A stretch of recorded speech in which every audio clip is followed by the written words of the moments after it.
আসসালামু আলাইকুম।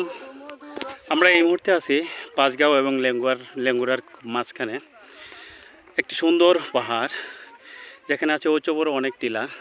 আর আমরা তাছাড়া আছি হচ্ছে আমরা ইন্ডিয়ার সাথে সব চাইতে উচ্চতর যে টিলাটি, সেই টিলাটির উপরে দাঁড়িয়ে। আমরা দেখান এখানে আছে আমার এক শালাভাই আনমেরিড। ও আনমেরিড বললে আবার মুছি হাসে। দেখতে পাচ্ছেন আমরা একদম বর্ডারের খুব কাছাকাছি। এখানে কাঁটাতারের বেড়াটি আপনাদের দেখাচ্ছি জুম করে।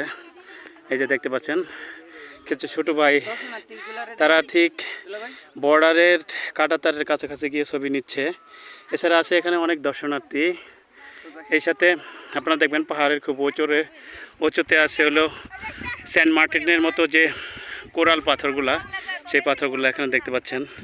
এই পাথরগুলা অলৌকিকভাবে সৃষ্টি। এর সাথে দেখতে পাবেন এখানে প্রচুর দর্শনার্থী আছে।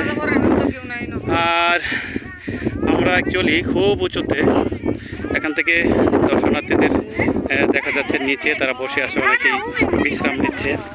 এছাড়া আমাদের ডান সাইডে একটি গরুর পাল, এখানে রাখাল আছে। পাহাড়ে অনেক ঘাস, সেই জন্য তারা গরুর পালগুলো এদিকে নিয়ে আসছে। এছাড়া আমার ডান সাইডে আর একটি বড় পাহাড়। আসলে এগুলো সবই হলো মনোমুগ্ধকর। আপনারা যদি এই জায়গায় আসেন অবশ্যই পাঁচগাঁওতে আসবেন। পাঁচগাঁও আল্লাহর এক অপরিসীম নীলাভূমি। সবাইকে ধন্যবাদ ভিডিও দেখার জন্য। আল্লাহ হাফেজ।